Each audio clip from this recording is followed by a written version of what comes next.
Hello and welcome to some different type of tutorial. I'm happy you're here. This is not exactly how you learn this spin or that spin or whatever spin. This is about how you get into staff spinning to begin with. And of course, there's a lot to cover and there's a lot of topics, but I'll break this down step by step and give you the courage, the tools and all the possibilities to get started yourself. So first of all, what you need obviously is the idea. Like, why do you even want to start staff spinning? I personally, for instance, can really shut down and lock everything away that's been happening around me, and I can even reach some meditative state. It's exercise, at least for cardio purpose. You can combine it, of course, with some strength exercise. It doesn't have any practical purpose, no self-defense. Not like on the street when I'm getting attacked, I will have my staff with me. So if I had, I could use it, of course, and I would be probably a bit more proficient with it. But that's not the initial purpose.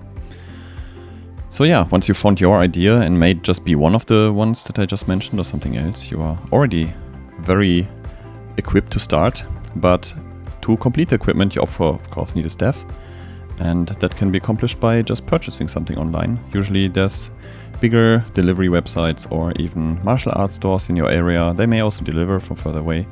And those staffs are very cheap to acquire, like the wooden ones. They are around 20 bucks, 20 to 30 bucks, I would say. If you're really unsure, you can also start with a broomstick, but they are usually very, very light.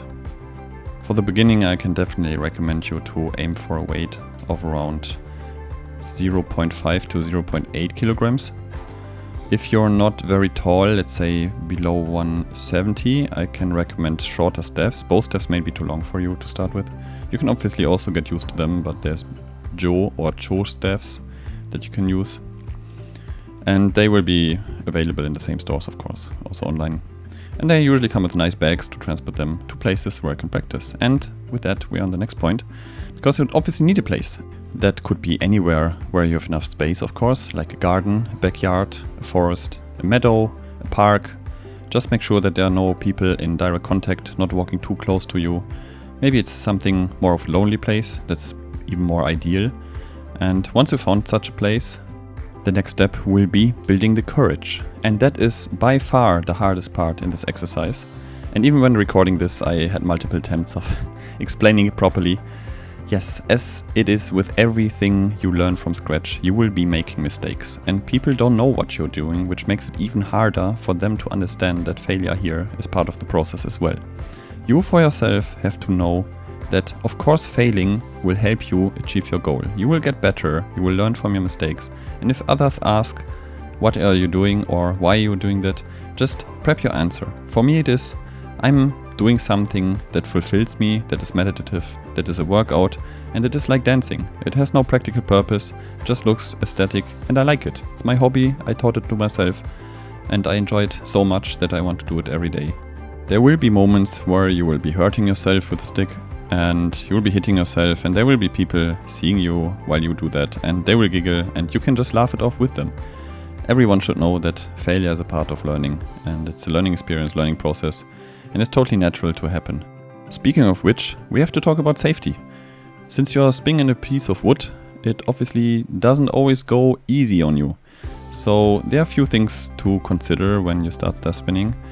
I'm not gonna ask you to wear a helmet, but your head is certainly the first target that will be hit by the staff, as well as your lower legs, your calves, and sometimes your hands. And it may also happen that you do not pass the staff past your body, as you can see here as well. You may just hit the middle of it, and usually it doesn't hurt as much, especially when the staff is from lighter material. So the lighter you buy the staff, the less it hurts, of course. The heavier ones, you have to then be even more mindful. And also the longer you train, usually the less focused you get. So be very considerate about that. Listen to yourself when you're getting exhausted and you're not focused so much anymore and you start hitting your hands. Hands also hurt a lot.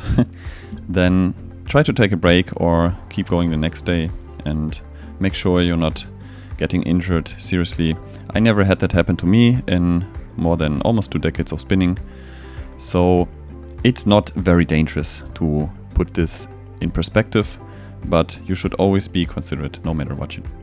So now that we've come so far, it's time for the last part, and it's about actually getting started. Now that you have all the prepositions and all the requirements and everything laid out in your head. You have the motivation, you have the tools, you have the area, you have all that, and you're aware of your safety.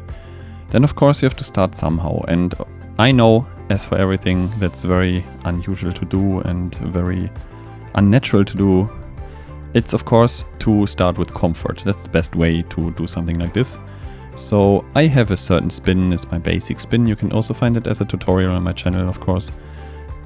That would be my way to start off, but you have to find your basic spin. So you do start doing whatever you like, what feels good, what feels natural, what feels in the direction the staff wants to go. You guide it, you don't force it. You try your best to repeat this very easy pattern that we have. Maybe you've seen something online, maybe you've seen something in a different YouTube tutorial, or something that by just trying out you figured out yourself, and that you just start doing over and over, and you repeat it until you are getting very good at it. Once you've turned your initial spin into some kind of routine, you can of course divert it into different things, and then you will try new things. For me, for instance, it was this basic spin and I started throwing in the middle of it.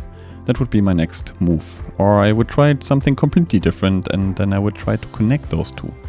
The connections are what makes things fluent and what makes you progress very fast. Once you have a hang of everything individually, you can start progressing, ultimately becoming very good at what you're doing. Thank you so much for watching. This is it with the tutorial. If you have any questions, please leave them in comments. I would gladly answer anything you have, whatever topic it might be.